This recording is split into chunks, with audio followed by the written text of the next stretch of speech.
Alrighty, here we go for Pisces. Hello, Pisces. Welcome to Karma on Deck. I'm Karma.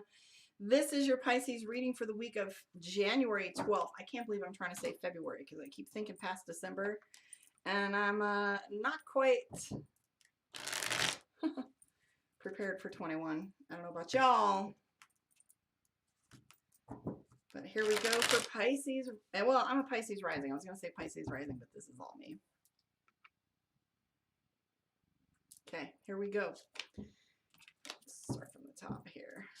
Okay, 7 of coins. Interesting. So we have the 4 of swords, which is pressure and tension. If you look at this, it's like a needle on your nose. So it feels like there's a lot of tension that's going on for you. Also seeing the 7 of coins, which is a move or a transfer. I'm seeing the death card, which is change. I'm seeing 7 of wands, which is busy. I can tell you that I feel like I've been busy since, I can't even believe it's the 12th already. It seems like this whole month has gone like super fast, right? And I'm already like looking at appointments that I've got for the 15th that I thought I had a month to prepare for. It is moving pretty fast. So we have the 7 of wands. That's our batting cage. So it's feeling as if things are moving too quickly.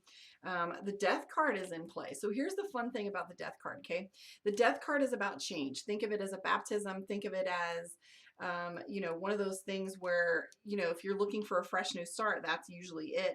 The 3 of swords is popping up. So if you're finding there's some miscommunication going on around you, use a little caution. I was using a little bit of a reminder to people. It's not an exact science. It is exact, but the influence tends to shift when it wants to and how they ping off of each other. We have Mercury retrograde shadow period beginning on January 15th. So we have this strong move back into those things that we were worried about earlier, right? So we have, we feel like we just went through this in October or November, and it's true, we do have it every few months. However, we should be getting really practiced at moving through Mercury retrograde and using some of those same techniques throughout our time. So if we don't if you're already eating healthy, then having to eat healthy food doesn't really bother you. So if you have to for me, Mercury retrograde is all about paying extra attention to travel. And so what I started to do was being kind of tired of Mercury jumping my train. So I always take extra time traveling and triple check because it's been kind of not fun traveling during those periods, right? But we do see the 10 of swords here for Pisces, which is restriction. Okay, so this is where you're feeling as if you're caged in and can't make the moves that you want to make. I'm also seeing the Hermit card. Now the Hermit card has a bunch of multi-layered kind of energies, and what's going on with the Hermit card is isolation. So isolation doesn't necessarily mean that you're by yourself, but it does mean that you're pulling yourself back a little bit and spending some time in quiet solitude. And when we do that, what we do when we go within, what do? We observe. So if you have some things that are feeling as if they're difficult to navigate, what we do with this is we pull back a little bit so that we can observe and see what it is that's really affecting the outcome. So, if you go within, you're able to see the dynamics and the movement a little bit different. We also have the Fool card. So I want to point this out to you. Aquarius had the Fool card. I'm sorry, it had the 2 of coins, but I want you to look at this.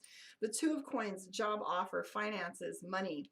We also have the Death card, which is change. So things have been shitty. Now this is time for them to shift other.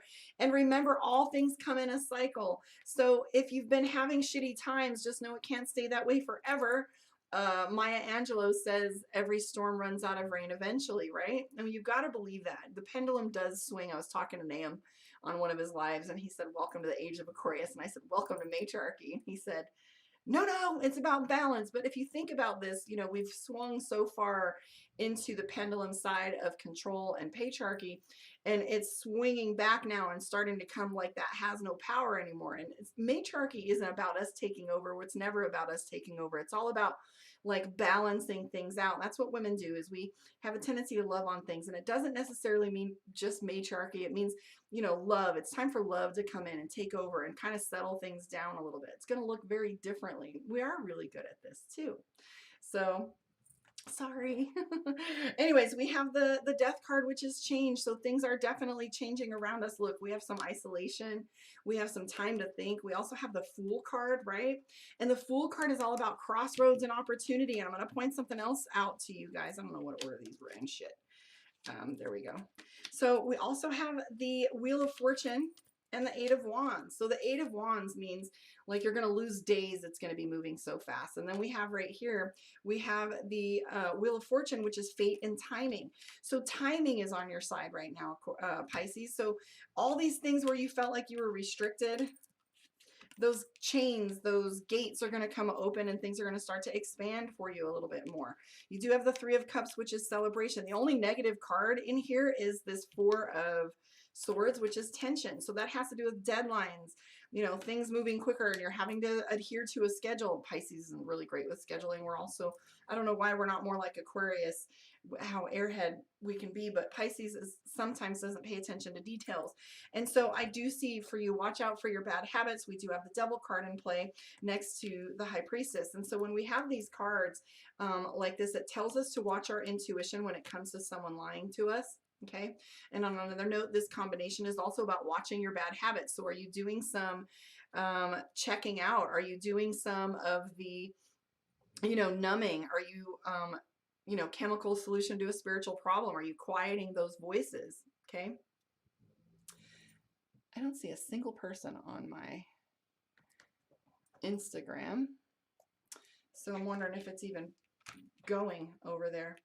Anyways, so yeah, I will tell you one more thing that's coming up in this reading, and that is the Knight of Cups. And the Knight of Cups is emotional expression. So when you have this card right here, it has to do with not having that EQ, being able to really articulate what you're feeling. This is like feeling them and feeling like you have no self-control.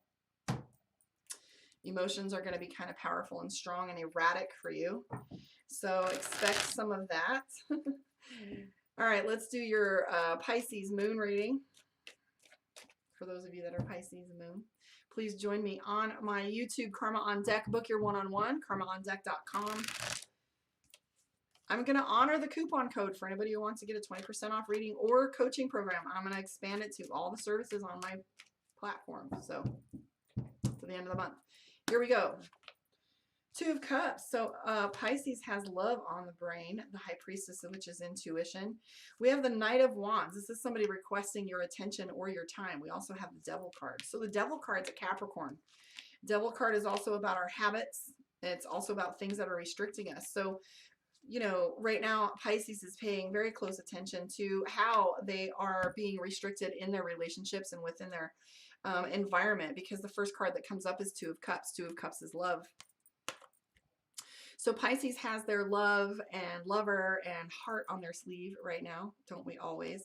And there's also the High Priestess, which has to do with what our intuition is saying. So with the High Priestess in play, it's telling us that we kind of already know the direction that this relationship is going. We're also highly thinking about our money and whether we can afford to be charitable right now. We have the 6 of Pentacles. Okay. Our heart is really full of love right now. There's often some cards in here that have to do with attitude. Again, Knight of Swords. This is rushing into shit. This is not the car that you want to see when you're planning to move steadily forward and we're unplugging. I'm also seeing the Emperor. And so for Pisces, this tells us that they're supposed to be taking leadership, stepping into doing things that are, you know, decision-making moves. This isn't something where you allow others to take control. Look at these cards here for you. You've got 8 of Cups, which is walking away from a situation that doesn't serve you.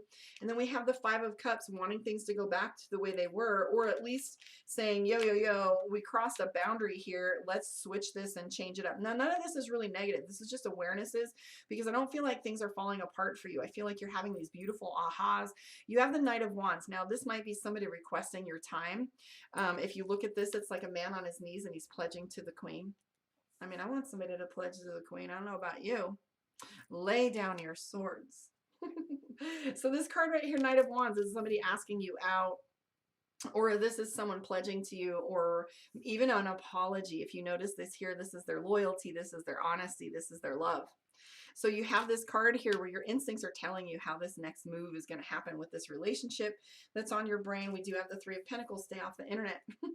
Some of you are doing the internet stalking thing or paying attention to people. We do have the 4 of Pentacles, and wanting things to go back to the way they were. This card is literally my cheating card. This means somebody's cheating or lying or taking something that doesn't belong to them, and right next to it, it's like, I want things to go back to the way they were. Now, this can literally mean someone is, you know, not being honest with you, Or it could literally mean that they're not honoring what they said they would do. Because I know I feel cheated and a little butthurt when somebody says they're going to do something and then they don't. I get very disappointed.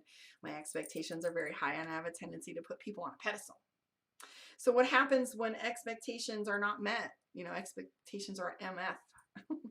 They tend to get us caught up. And so the trick to finding out, you know, is clear communication.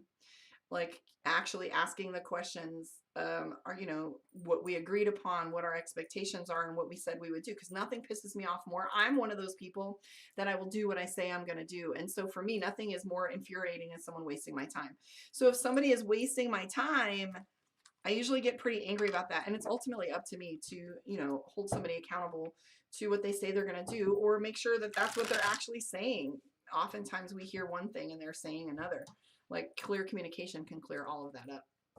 I'm going to pull a card for you from Mystic Dreamer, and then we will move forward, and I will see you guys tomorrow. So Mystic Dreamer for, I'm sorry, Divination of the Ancients for your reading, for your final card. Thank you for hanging out with me. And here is your card for the week, and it's feathers, messages. So here's the interesting thing. You were talked to about unplugging a little bit. And so how people ask me all the time, like how it is that I do what I do. Here's what's true. Anyone can do what I do. I'm not good at math. There's some of you out there that are great engineers and you're wonderful at working on cars. Okay. I'm a linguist. Speaking is my forte and the written word, and I'm an intuitive and I'm a psychic and I have this ability. However, here's what I know. All of us can do all of the things. It's just what it is that you focus on. Because here's what's true. I learned to be a beast at math because I had to use weights and milligrams and all kinds of different numbers from micrograms to milligrams to milliliters, milligrams with being a paramedic. And I was so terrified of making a mistake that I became I made math my bitch. Well, that little portion of math. I made sure that I was able to do it enough that I could do it with my eyes closed so that I didn't hurt someone. But truly, like reading tarot isn't going to be something where you're going to want to master it in that kind of way. But what's true is you can learn to do this. And so messages, right? How do you pay attention to the subtle messages? I'm going to tell you. Meditation, meditate. So, and it's not like I've been talking to a lot of different people about what their idea is about meditation. And the truth be told, and it's not just about sitting still, it's about clearing your mind and allowing those thoughts that you don't want to entertain to just flow through you like a screen door, allowing them to go by. Because when you quiet the mind, you begin to master the mind. And that in and of itself is where we find these subtle messages and what your spirit really wants to say to you. You cannot listen to your brain and your spirit when your TV is going and your radio is going and your internet is on and you're paying attention to all these electronics and you're learning, you know, through mechanism rather than trusting yourself.